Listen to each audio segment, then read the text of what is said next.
Vamos a empezar con Mateo capítulo 23, versículo 9.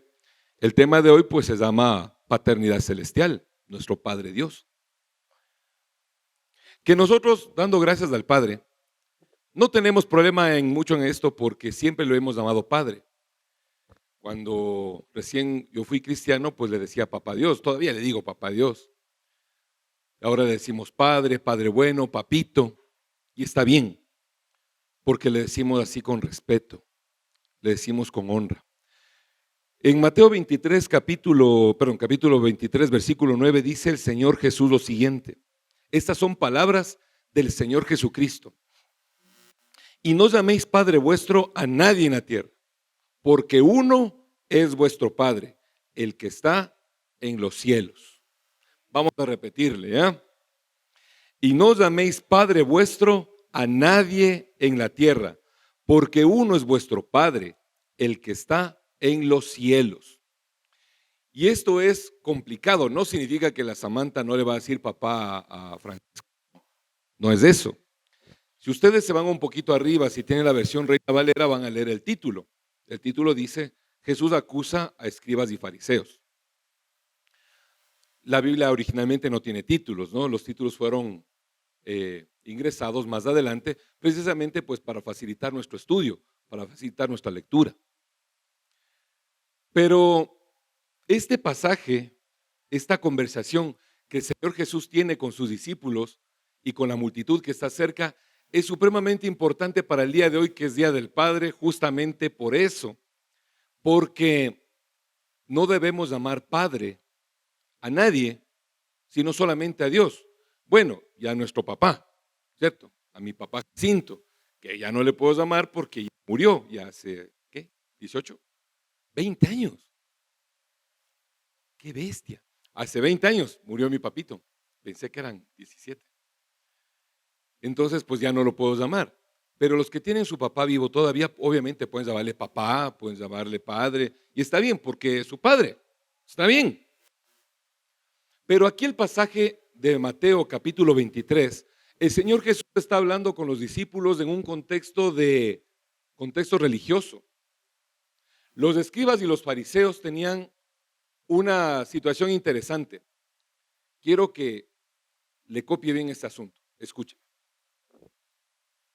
Bíblicamente, en el Deuteronomio, en el Levítico, el Señor marca a una tribu para que sean sacerdotes, a una tribu para que sean los que sirven dentro del altar.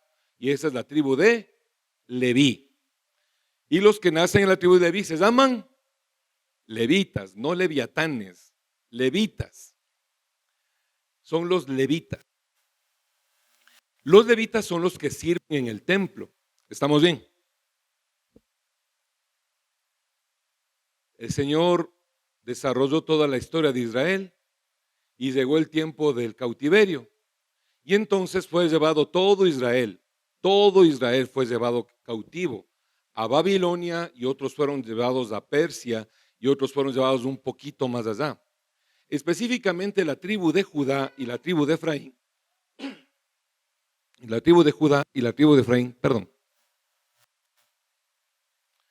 fueron llevados a Babilonia. Y las otras tribus fueron llevados una parte a Babilonia, otras partes para Persia. Y bueno, todo un relajo. En ese tiempo, Nabucodonosor, cuando conquistó Jerusalén, destruyó el muro y destruyó el templo. Y por cierto, mató a medio mundo. Cuando están en Babilonia, que estuvieron ahí, ¿cuánto tiempo? 70 años. Sí, yo sé que ustedes sabían. Claro, sí, solamente que, bueno, no se les escucha porque el micrófono no lo tienen ustedes. Estuvieron ahí 70 años. Muchos murieron en el camino. Muchos murieron en esos 70 años. Otros nacieron ahí. Por ejemplo, Daniel no regresó. Daniel se quedó en Babilonia. Él ya no volvió. ¿Por qué? Pues ya estaba viejito. Sí, él llegaría de ¿cuánto? De unos 20 años, 15 años, yo qué sé. Y ya no volvió, se quedó ahí. De Sadrach, Mesad y Abed-Nego, ni idea qué pasaría.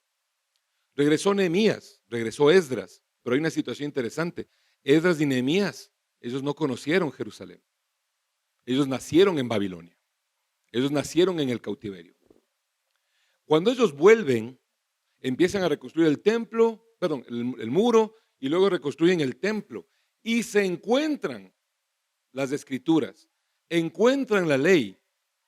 Y ese rato la leen públicamente y se enteran. Y se gozan, se alegran, hacen una fiesta, también se lamentan, toman decisiones que son fuertes y celebran la Pascua, o sea, la Santa Cena para nosotros.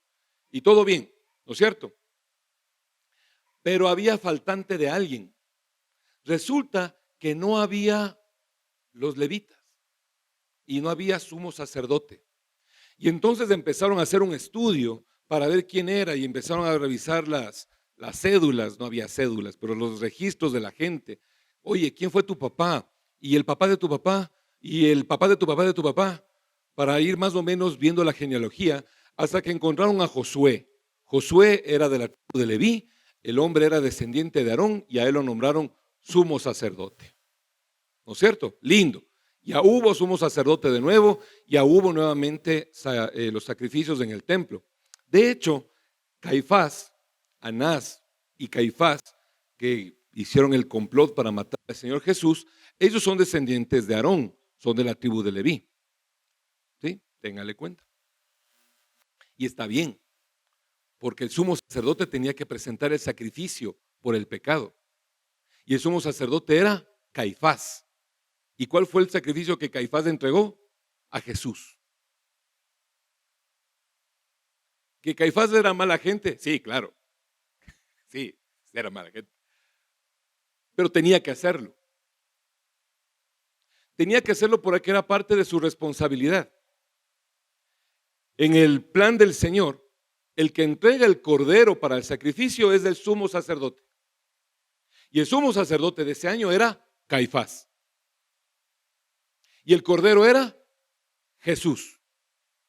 Y entonces yo sé que a Caifás le ponemos como malo, y sí era malo, porque él persiguió a Jesús porque le quitaba la fama. Pero cuando él lo presenta dice así, está en el concilio, ¿no? Y les dice, hermanos, es mejor que muera uno y no todo el pueblo. Justo lo que la ley dice, que muera un cordero y no el pueblo. Y entonces dice, bueno, entonces hay que matar a Jesús. Y entonces el sumo sacerdote entregó. Y la palabra dice que eso lo dijo profetizando. Eso lo dice el Evangelio, que Caifás dijo eso profetizando. ¿Por qué? Porque era el sumo sacerdote de ese año. ¿Me copias ahí? Ya. Entonces vamos con un par de cosas. Primero, usted puede profetizar porque tenga el don, pero también podría profetizar porque tiene un cargo que Dios le dio, un cargo espiritual. Usted puede profetizar porque tenga el don de profecía o puede profetizar porque tenga el don, tenga el cargo. No me refiero al cargo de profeta, me refiero al cargo de ser el sumo sacerdote y profetiza. Me refiero al cargo de ser el pastor de la iglesia y profetiza. ¿Por qué? Porque es el pastor de la iglesia, ya está. Pero también tiene el cargo de sacerdote de su casa. El Señor ha dicho que nosotros somos reyes y así que también por ese cargo podemos profetizar. Quizás usted diga, bueno, es que yo no tengo el don. Está bien, ya, no te voy a discutir, no voy a pelear. No voy a poner a pelear si hay profetas o no hay profetas. La verdad ya cansa a veces esa discusión. No peleo. Lo único que puedo decir es esto. Si los profetas fueron solamente hasta Juan el Bautista, ¿por qué profetizó Caifás? Y lo dice el Evangelio. Juan el Bautista ya estaba muerto rato. Le habían cortado la cabeza después del baile de la Salomé. Sí, que le bailó una cumbia a Herodes. Y Caifás profetiza mucho después. Y profetiza, y la Biblia lo dice, esto lo dijo profetizando. Así que uno puede profetizar. Tú vas a profetizar. No, dije mal, perdón. Tú profetizas. Tú emites profecías con tu boca cuando dices cosas que vienen del cielo. También debo decir una cosa, no es que uno se vuelve profeta porque dice, yo profetizo que la Liga Deportiva Universitaria va a ganar. Eso no es profecía, eso pasa siempre.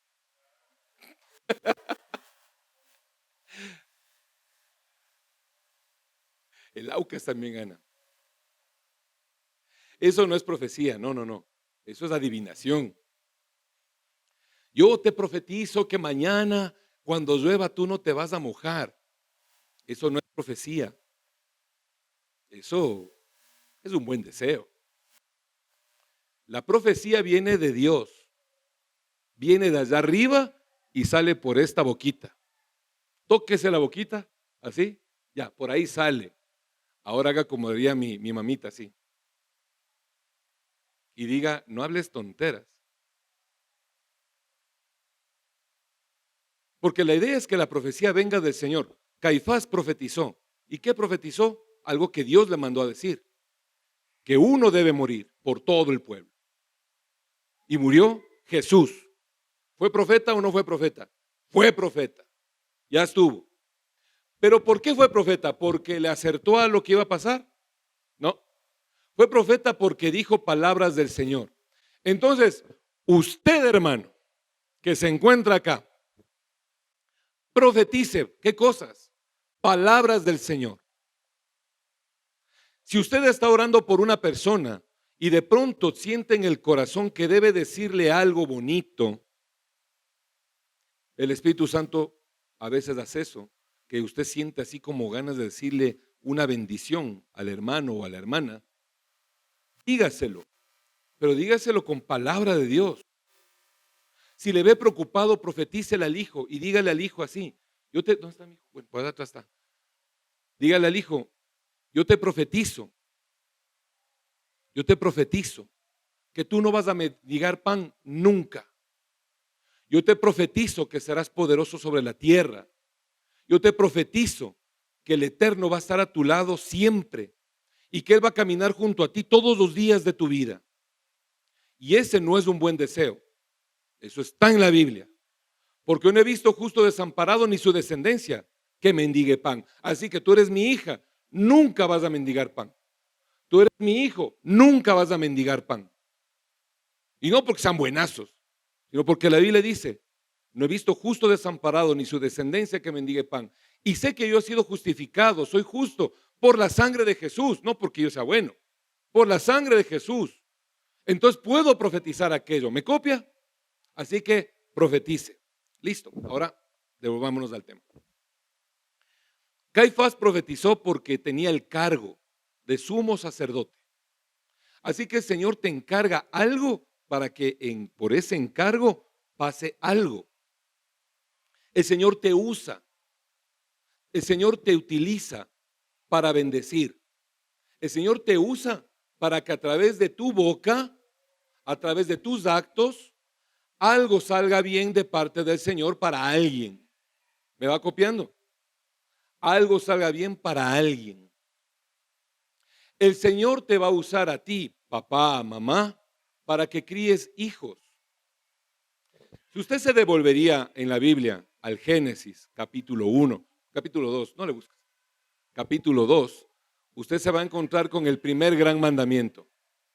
El Señor dice ahí en Génesis capítulo 2 que Él creó al hombre, ¿no es cierto? Y dice, creó al ser humano, dice en la PDT. La verdad, lo que diría, poniéndole en un hebreo, ¿cómo sería?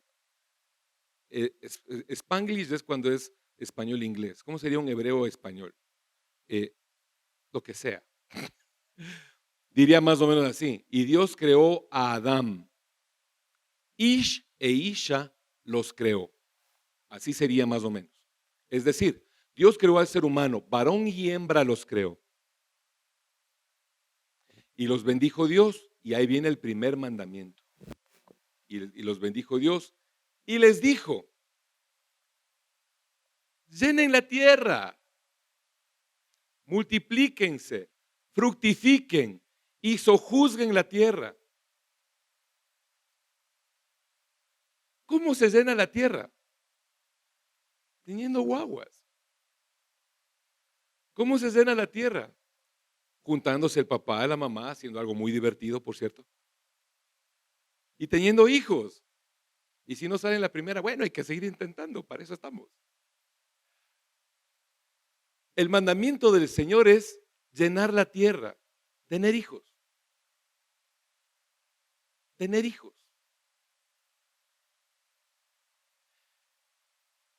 Y eso es muy triste ahora. Porque ahora tener hijos es como difícil. Mi papá, no me acuerdo cuántos hermanos tenía papá. 8 hermanos. O sea, no, eran 8. Papá era uno de ellos. 8. El papá, en cambio, tuvo 5 hijos. Si ve cómo va bajando de 8 a 5. Y de nosotros, de los hijos de mi papá, el que más ha tenido 4, el Carlos. 4. Y de ahí 3. Es la media. Y de ahí ya vamos para abajo, mejor no digo nada. Porque mis hijos todavía no tienen. Pero de mis sobrinos, creo que Nancita es la que más tiene. Tiene 2. El Germán también tiene 2. El Cristian tiene 2. ¿Sí ve cómo va bajando? Pregúnteles, no les pregunta ahorita, para no hacer polémica. Pregúnteles a los muchachos, ¿cuántos hijos quieres tener? Y si le dice que sí va a tener hijos, le va a decir 1. Y lo más seguro es que le va a decir, hijos, no, ¿para qué? Así como con asco, no, ¿para qué? Me quitan la plata. Sí, sí es cierto, sí es cierto. Son carísimos los hijos, son carísimos. O sea, si yo me pudiera recuperar todo lo invertido en los hijos, es un montón de plata. Pero me pongo a pensar en mi papá, 5. Todo lo que gastó, colegios, escuelas, universidades, ropa, multas, sanciones dañadas de cosas, todo lo que mi papá tuvo que pagar por nosotros, un platal. Enfermedades, la comida, Dios mío, nosotros somos 4 varones y la Gladys. Poniéndolo así, 4 tiranosaurios y mi hermanita. Yo tengo 2 tiranosaurios y la Jessiquita. Es complicado, yo sé, pero la palabra también se cumple. Nunca tuvimos hambre. Y mis hijos tampoco. No digo que todos los días comíamos langosta, ¿no? Pero un cafecito con pan nunca ha faltado. El Señor está ahí. El Señor está ahí. Es un mandato, tener hijos, llenar la tierra. Llenar la tierra. Los cristianos ya no tienen hijos.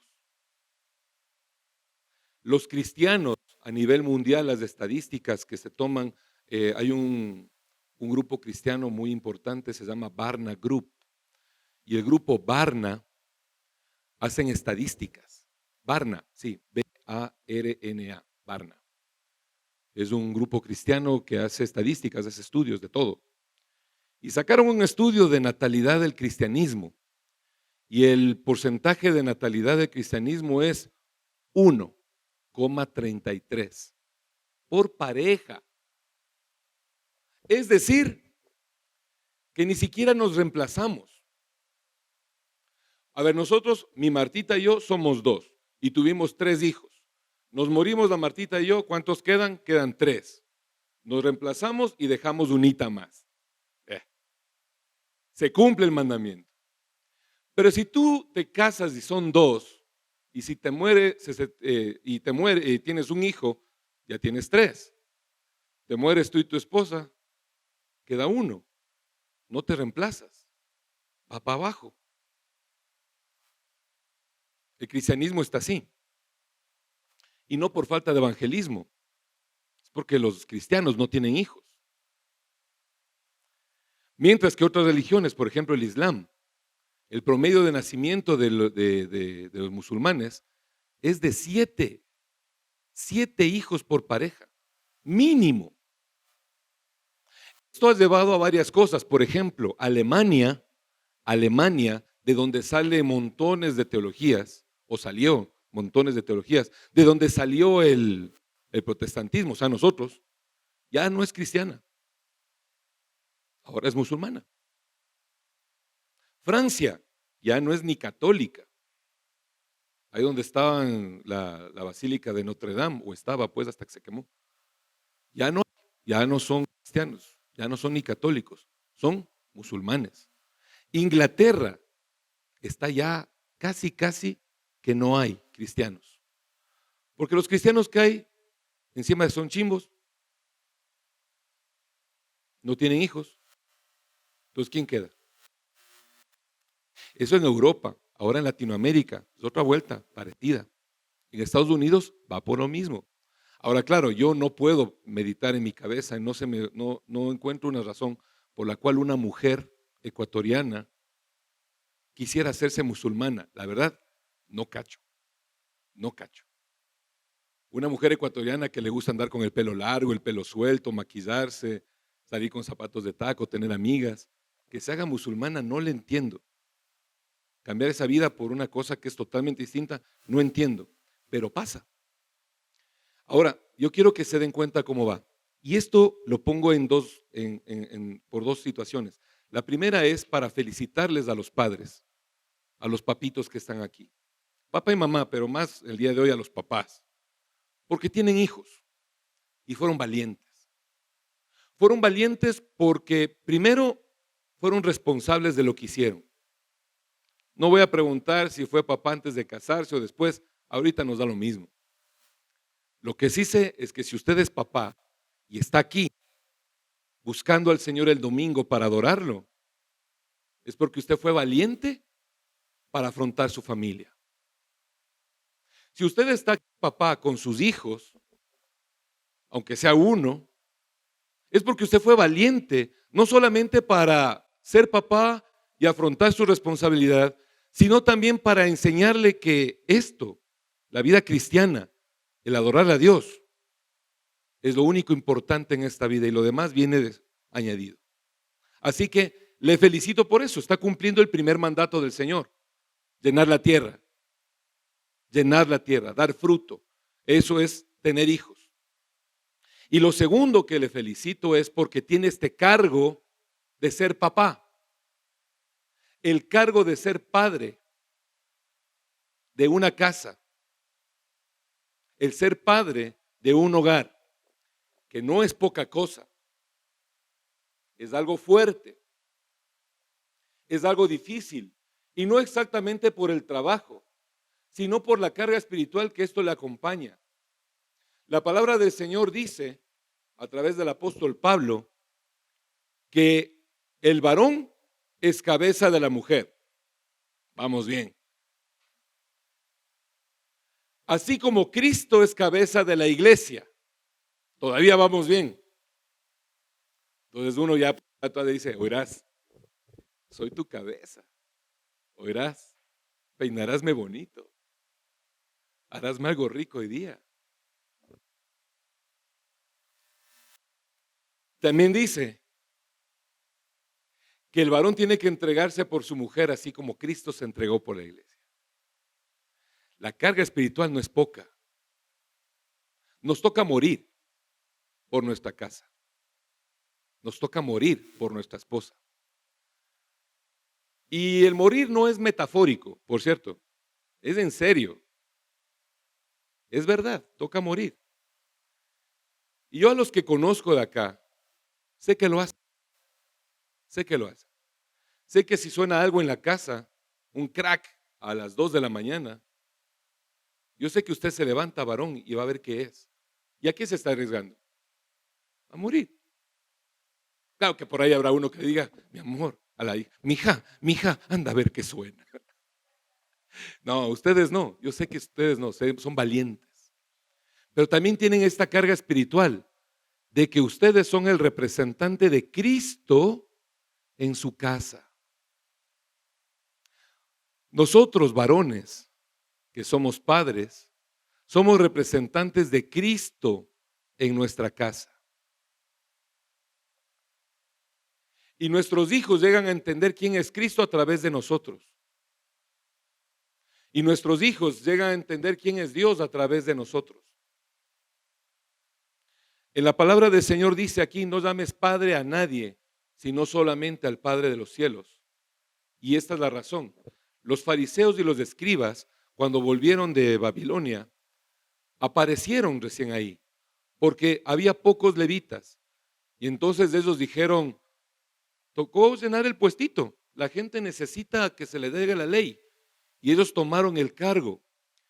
Y se hicieron fariseos y escribas, gente que no son levitas, gente que no eran de la tribu encargada de este trabajo, sino que se cogieron este trabajo otros. ¿Sabe quiénes? La tribu de Efraín, la tribu de Manasés, cualquiera. ¿Cómo sabemos de esto? Muy fácil. Pablo era fariseo de fariseos, o sea, la crema innata de los fariseos, el más aniñado de ellos. Y Pablo era de la tribu de, exacto, sí, de Efraín. Pablo era de la tribu de Efraín, no era levita, pero era fariseo, doctor de la ley, candidato para presidir el Sanedrín. ¿Sí me va copiando? Y entonces, esta gente que no era sacerdote, se tomó esto y andaban vestidos de una manera especial. Inventaron túnicas, inventaron situaciones, se inventaron cosas como esta, de que como la palabra de Dios dice, que no se apartará de nosotros la ley. Ellos hicieron un cubito así, y en este cubito se guardaban rollitos chiquititos de la ley escritos, y se lo amarraban en el brazo, y sobre esos iba la túnica. Ahora usted conocerá ciertos grupos judíos, sobre todo esos que tienen esos sombreros grandotes así de pelo. Ellos se ponen aquí en la frente, se amarran eso así, y ahí se ponen el sombrero. Se ponen la ley, pensando que así guardan la ley. En el tiempo del Señor Jesús llevaban escrito en la ropa la ley, y se hicieron maestros. Y como maestros de la ley, que por cierto eran buenazos, sabían todo, la gente hace lo que siempre hace la gente. Y antes de que critiquemos, acordémonos que somos gente. La gente hace lo mismo siempre. Le ven al que enseña, y sobre todo si está enseñando cosas espirituales, y le dicen padre. Y si es pastora, le dicen madre. Y el Señor Jesús justamente les reprende de eso, porque eso hacían en aquel tiempo. Les llamaban padre a ciertos fariseos, llamaban padre a ciertos escribas. Y el Señor les dice, no, solo hay un Padre, el Padre celestial, el Padre eterno, y solo a Él vamos a llamar Padre.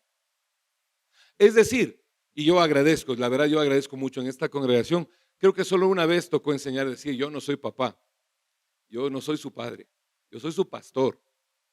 Y mientras el Señor me tenga aquí nomás, si el Señor quiere cambiar, pues el Señor cambiará, es cuestión de Él. Pero yo soy el pastor nomás, Padre, el que está en el cielo. Y por ahí alguien dice, entonces maestro. No, no, no, maestro es del Espíritu Santo, porque Él es el que enseña todas las cosas. Yo soy solamente un parlante, el altavoz que el Señor usa para dar la palabra, y más nada. ¿Sí ve? Entonces, ¿quién es el Padre? Solo Dios. Dígalo. ¿Quién es el Padre? Solo Dios. Y su papito, pues que tiene acá, obviamente, él es su papá y tiene que decirle papá, y está bien. Ya sea padre biológico, padre por leyes, es su papá. Y ya está. Entonces el Señor Jesús aquí nos marca esto. Y uno diría, bueno, es que el Señor Jesús dijo esto, que no le llamemos padre a los fariseos o a los pastores, porque Dios es padre y para que sepamos de eso y acabar con el orgullo. No, no fue exactamente por eso. Fue por esto. Cuando el Señor nos dice que no llamemos padre a otro, sino solamente al Padre eterno, es para poder ubicarnos.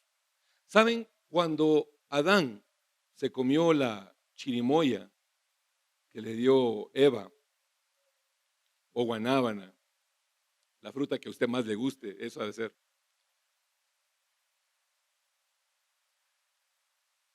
Cuando él comió eso, se rompió una relación. Miren cómo era antes. El Señor le hizo al hombre, hizo un huerto, le encargó algo, conversaba con él, caminaba con Adán en el huerto, hablaban.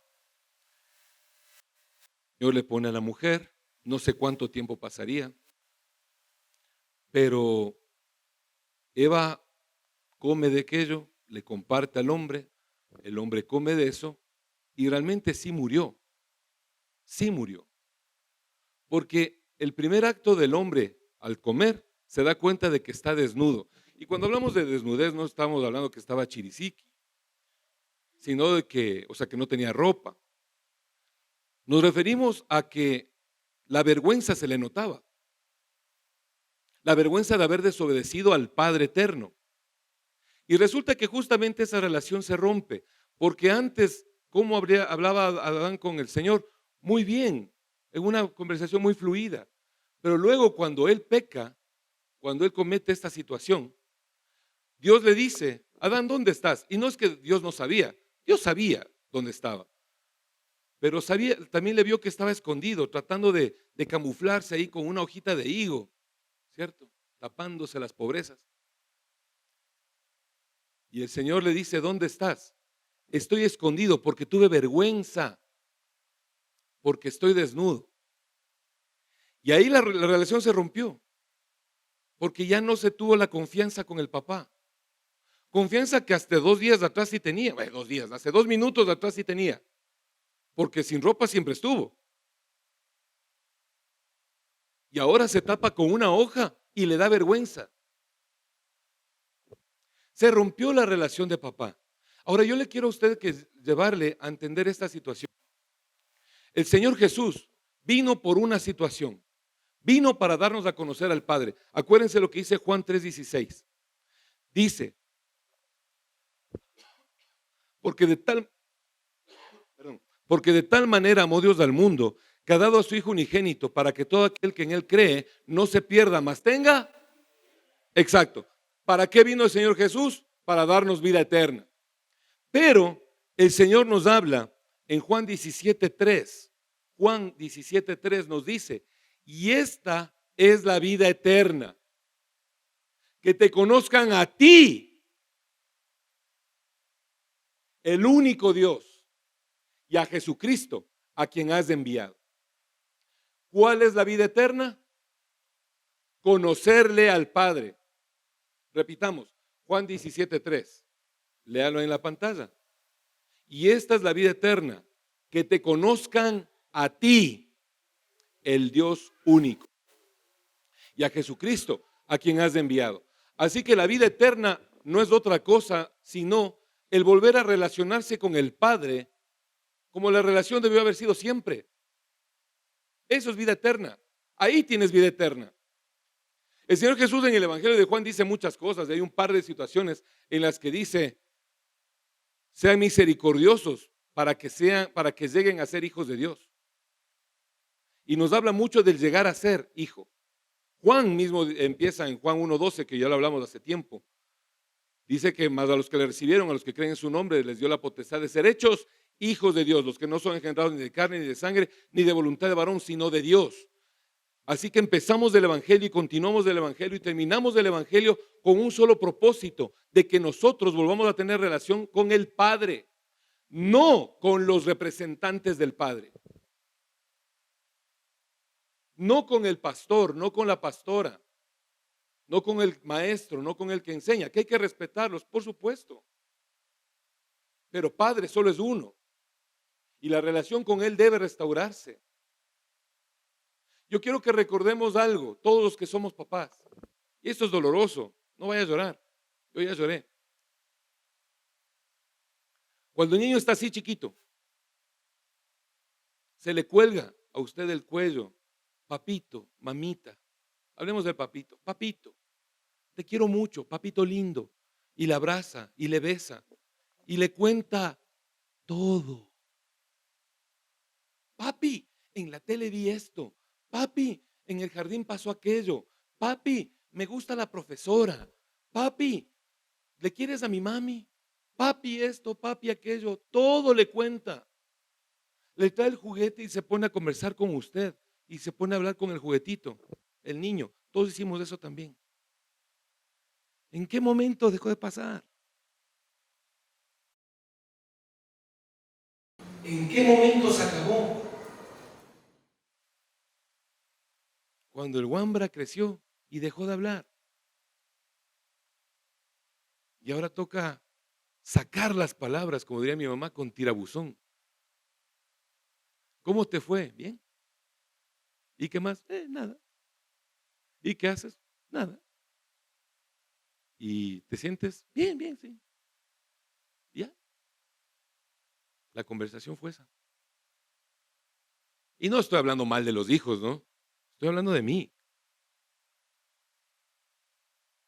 Estoy hablando de mí con mi papá. ¿Y cómo está? Bien. ¿Y qué tal el colegio? Chévere, sí. ¿Alguna cosa pasó? No, igual. Llegué, hubo clases, salí al recreo, comí algo, regresé, salí, ya estoy aquí, ya. Y ya.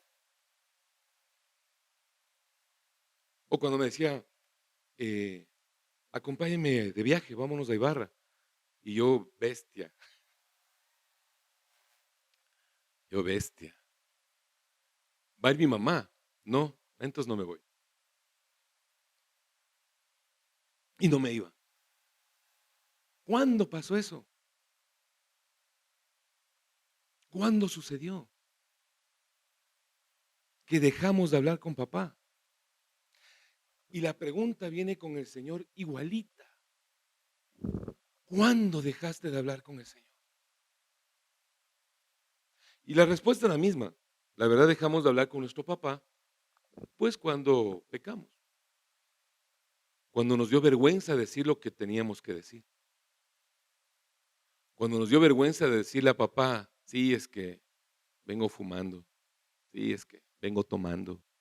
Sí, es que vi pornografía. Sí, es que no hice el deber y me pusieron cero.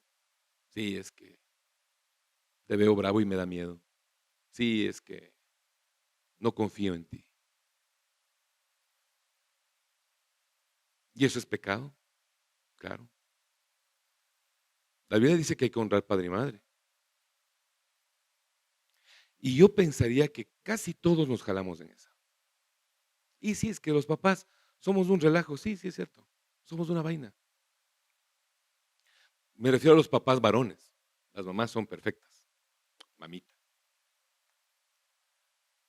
Los papás varones somos un relajo. Somos un relajo. Así que mírele al varón que es papá al lado suyo y no le diga nada. Mírele con, con misericordia, mírele con empatía, porque somos un relajo. Llegamos bravos del trabajo, llegamos cansados. No hablamos mucho. Bueno, algunos, yo hablo demasiado. No hablamos mucho. No compartimos tanto. Queremos que todo sea recto. Y eso nos lleva a ser muy estrictos, ¿verdad? Y eso pues quebranta la confianza. Eso rompe un poquito la relación, bastante, bastante la rompe. Pero es que Dios nos hizo a nosotros con un diseño. Tus brazos son más largos que el de tu esposa. Tu espalda es más fuerte que la de ella. Tu resistencia física es mejor que la de ella, a menos de que ella sea atleta olímpica, claro. Tú aguantas más del hambre.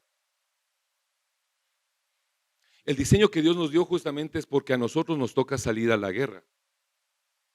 El diseño es porque nosotros somos los que tenemos que morir y no ella. El diseño es porque nosotros tenemos que cargar a la familia y no la familia a nosotros. El diseño del varón es ese. Y eso nos lleva a muchas cosas, a tener problemas y no decir. Eso nos lleva a tener tristezas y no decirlas. Eso nos lleva a tener fracasos y no contarlos.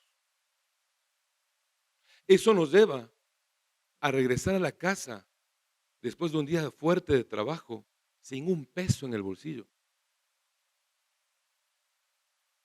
Y decir, no, todo va a estar bien, fresco. Y conseguir de cualquier parte para que en la casa haya lo que se necesita. Y no dices qué pasó. No estoy diciendo que esté bien, solo digo si es o no.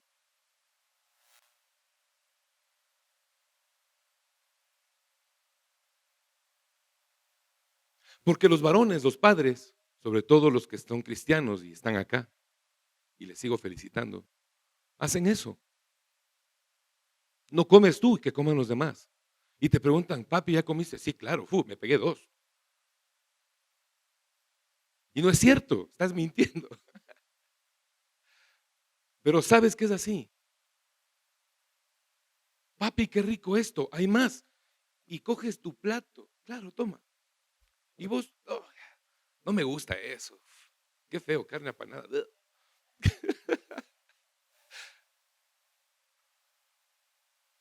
Y compartes, y no tienes problema.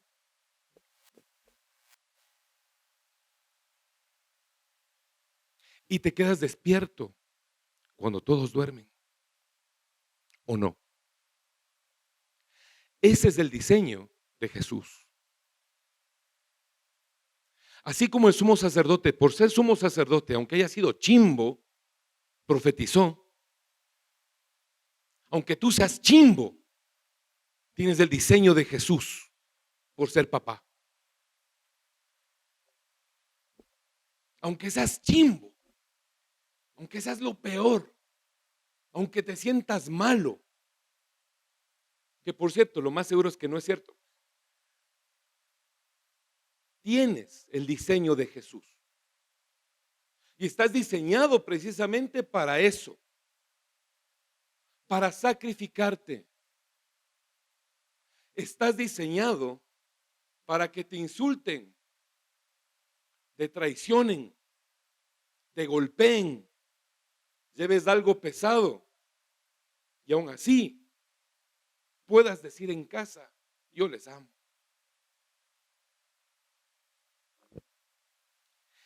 Eso que tienes tú, varón, es una carga espiritual. El diseño de Jesús en tu vida. De que mueres todos los días. Aunque tú te consideres mala persona, el diseño sigue siendo el de Jesús. Cumpliste el mandato, te multiplicaste. Cumpliste el mandato, estás dando fruto, tus hijos están aquí. Y si no están todavía, pues sigues orando por ellos. Para que estén y conozcan de la salvación. Y aunque te consideres lo que sea, el Señor te sigue teniendo a ti conforme el diseño de Él. Y concluyo diciendo, Lucas 12:32. Lucas 12:32. El Señor nos dice ahí, cuando en el Evangelio, el Señor Jesús está hablando acerca del afán y de la ansiedad.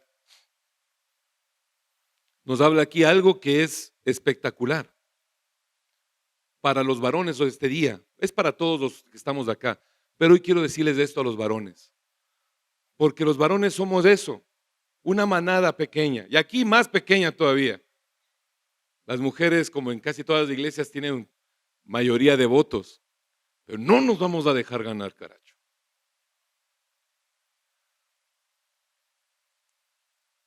Somos pocos los varones, en comparación, y somos una manada pequeña. Pero no importa lo pequeña que sea la manada de lo que sea, de lobos, de leones, del animalito que a usted le guste. Por más pequeña que sea, esta manada siempre va, se esfuerza y vence. Y vence. En las guerras, en la ley, en el Deuteronomio del capítulo 14 siguiente, o sea, el 15 y el 16, ahí habla de las leyes de la guerra. Y justamente las leyes de la guerra se le da a los varones y les dice que sean valientes. Y si hay alguno que sea medroso, devuélvase a la casa.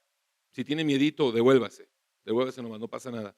Pero también dicen las leyes de la guerra, te casaste recién, ve primero de tu esposa, duerme con ella, estrénala tú, que no la estrene otro. Te compraste un terreno, anda a tu casa, disfrutas una fiesta, pisa tu tierra. Te compraste un ganado, vaya, mata una vaca, cómetela, pero luego vuelves a la guerra. La ley de la guerra está dada para los varones. Ese es el diseño, eso lo tenemos. Somos una manada pequeña. Nosotros somos los que defendemos, ponemos el pecho a la bala. Y eso lo hacemos en todas las circunstancias y ustedes las conocen. Y el Señor nos habla y nos dice, no temáis, manada pequeña, porque a vuestro Padre, más duro, porque a vuestro Padre le ha placido daros del reino. Manada pequeña, tienes un diseño, el de Jesús, para ser padre. Y tienes que llamarle solamente a uno Padre, que es el de los cielos. ¿Y sabes por qué? Porque Él es el que le ha placido darte el reino. Gregory, no es que vayas a tener que conseguirlo. Marcelito, no tienes que ir a buscarlo. Chesco, no tienes que salir y desenterrar algo. Al Padre, manada pequeña, al Padre le ha placido, le alegró, le dio ganas y te dio el reino. Te lo dio. Ya es tuyo. ¿Sabes por qué es tuyo? Porque eres el varón y eres la cabeza de la casa, así como Cristo, el dueño del reino, es cabeza de la iglesia. Eres, Eddie, eres poseedor del reino. Marquito, Esteban, mi brother, no me acuerdo. César. Somos poseedores del reino. ¿Por qué? Porque al Padre le ha placido. Por favor, escúchelo y repítalo en su corazón. Le ha placido, le dio ganas, le agradó, se contentó darte el reino. Vívelo. Vive en Él. Ahora el mensaje va para los padres en potencia, los que todavía no tienen guaguas, porque no se han casado todavía, porque no le han puesto más ganas. Muchachos, al Padre le ha placido darte el reino. No te digo que vayas y tengas 4 hijos. 3 es un buen número. Deberían. Pero es decisión de cada uno. No les puedo obligar. El mandato ya lo leí. Pero sí te digo esto, muchachos. Eres también parte de la manada pequeña. Porque yo digo esto, en mi casa cuando suena algo o cuando sonaba algo, cuando éramos recién casados con mi esposa, bueno, no tan recién, digamos que cuando Damián y Daniel tendrían unos 3, 4 añitos, ¿cierto? Y eran chiquiticos y las de Siquita todavía no había. Y sonaba algo en la casa que alguna vez sonó, una ventana como que alguien quiso abrir, yo qué sé. Yo me levantaba y salía con los puños cerrados, casi cogiendo el machete, un machete que me regaló mi papá, calidad. Ahí lo tengo afiladito por si acaso alguien que está viendo en el video, tengo el machete afilado. Y está cerca, swing, nomás suena. Pero ahora, hoy, tiembla porque hay un temblor o hay algún sonido y se levantan mis hijos,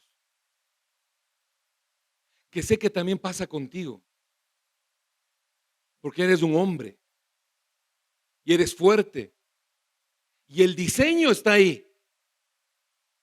El diseño de que eres cabeza está ahí. El diseño de Jesucristo está ahí. Todavía no lo pones en práctica. No importa, hermano. No importa, mi hijo. El diseño está en ti de ser la cabeza. Y ese instinto espiritual, para decirlo de alguna forma, de que tienes que morir, está ahí. Y por esa misma razón al Padre le ha placido darte el reino. Y si al Padre le plació darte el reino, ahora yo te digo, muchacho, varón, mujeres que están acá, vivamos en eso. El Señor Jesucristo vino para que la vida eterna esté en nosotros. Eso es restaurar la relación con el Padre. Y a Él ha placido darnos del reino por la misma razón que al hijo pródigo le recogió y le dio un anillo. Porque nos ama, porque eres hijo y por nada más. Lo único que necesitas es vivir el reino. Vívelo. Vive el reino. Acércate al Padre, conócele, vuelve a tener confianza con Él. En algún momento la perdiste cuando pecaste y fue tu culpa, pero retómala. Vuelve a la casa del Padre, habla con Él y dile: perdóname el pecado, y conversa. Vas a escuchar del Señor palabras como esta: no te preocupes, mi hijo, a mí me ha placido darte el reino. No te preocupes, mi hijo, la sangre ya fue derramada, eres perdonado. No te preocupes, mi hijo, ven y come, ven y disfruta. Acércate al Señor. ¿Que la estás pasando mal? Sí, lo más seguro. Que de pronto tienes faltantes, necesidades, problemas. Está bien. Para eso estamos. Para pelear los problemas. No te preocupes. Solamente busca acercarte al Padre. Yo no te estoy ofreciendo de que te vas a acercar al Señor el día de hoy y le vas a decir: papá, y luego mañana por arte de magia todo va a estar solucionado. No, no es así. Lo que te estoy ofreciendo es vida eterna. La vida eterna, que es fruto de conocerle al Señor, de recorrer la vida con Él. De que el tiempo que te quede por vivir y el esfuerzo que tengas que poner, porque varón, vas a tener que seguir peleando. Mujer, vas a tener que seguir aguantando y peleando. Muchacho, vas a tener que pelear todavía.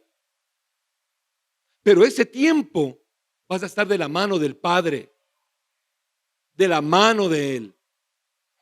En Génesis capítulo 2, capítulo 3, el hombre peca, se rompe la relación. Fruto de eso nace Caín y nace Abel. Caín salió como torcido, le mató a Abel y se dejó de invocar el nombre del Señor. ¿Cuánta gente había en el mundo? No había muchos. Pero Adán tenía vergüenza, y la vergüenza de Adán les llevó a dejar de hablar con el Señor. Y cuando nace Set, el que le reemplazó a Abel, Set crece, se hace hombre, y dice la palabra en Génesis capítulo 4. Entonces se volvió a invocar el nombre de Jehová. Y ahí empezó una generación de bendición. Hermano, hermana, busca vivir el reino que te ha sido entregado, porque al Padre le ha placido. Dale un aplauso fuerte al Señor. Y póngase sobre sus pies. Póngase sobre sus pies. Y le voy a pedir a los varones: vengan los varones adelante, vengan, todos los varones. Eso, él ya vino primerito, tú ya viste. Él dijo: hay pastel, voy adelante. Vengan varones, tú eres varón, mijo, venga. Vengan los varones. Varones, mijo, no dije casados, varones. Venga. Isaac, ven.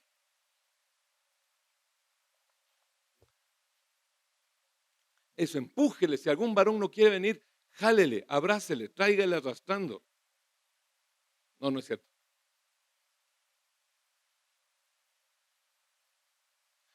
Varones, la palabra es clarísima. Los que están acá, bastantes son papás. Otros están con ese potencial de serlo. De parte del Señor, manada pequeña, al Padre le ha placido darles del reino. Ustedes son cabeza de su casa. Ustedes son los que tienen el diseño de Jesucristo. Pónganse de rodillas, por favor. Los demás, bendíganlos, por favor. Sobre todo las esposas que están ahí. Bendíganos porque yo también necesito. Eterno Padre, buen Señor, hoy nos presentamos de aquí. Mira, Padre, esta manada es pequeña en relación de lo que debería ser. Pero somos bastantes varones aquí. Yo bendigo la vida de cada uno de ellos, Padre, de cada uno de ellos, que ahora asimismo se ponen de rodillas junto conmigo delante de ti. Eterno Padre, yo te pido que tú des fortaleza, provisión, ánimo en cada uno de ellos, Señor. Que los fortalezcas, Padre eterno, conforme la gloria que tú tienes, conforme la grandeza de tu nombre, fortalécelos. Dale, Señor Dios, de tu Espíritu Santo el doble. Dales mayor espiritualidad que sus esposas. Dale, Señor Dios, mayor capacidad de leer la Biblia más que toda su familia. Para que estos varones se presenten delante de ti mejor provistos, Padre, y puedan defender a su familia en el Espíritu. Poderoso Dios, yo te agradezco por la vida de todos y cada uno de ellos, porque el esfuerzo de ellos se ve reflejado en sus familias que están aquí. Te agradezco por los muchachos que sus mamitas los traen. Te agradezco, Padre Dios, porque aún, quizás tal vez hasta obligados, pero están aquí y te buscan, Señor. Y tú conoces su corazón y sabes que tienen necesidad de ti. Yo te pido, eterno Padre, que tu bendición esté con los varones ahora y que el diseño original se restablezca, que sean cabeza, que no sean cola, que sean valientes y esforzados, que la fuerza en sus brazos, en sus piernas, en su espalda, en su mente, en su inteligencia, sea multiplicada por ti, Señor, y que sean más excelentes de lo que han sido hasta el día de hoy. Y que tú los lleves a victorias más grandes, Padre. Que sus negocios sean prosperados, que sus trabajos sean prosperados, que su salud sea fortalecida, que en casa encuentren un refugio. Y te pido, Señor, en el nombre de Jesús, que en sus hijos encuentren honra. Yo te pido, Padre, que traigas honra de parte de sus hijos, que su nombre sea conocido, que su nombre no sea avergonzado, que ellos que son representantes tuyos, Señor Jesús, te representen bien y también recibas honra de parte de nosotros. Eterno Padre, que tu bendición esté sobre estos varones en el nombre de Jesús. Amén y amén. Dele un aplauso al Rey. Fuerte, bendito eres tú, papá.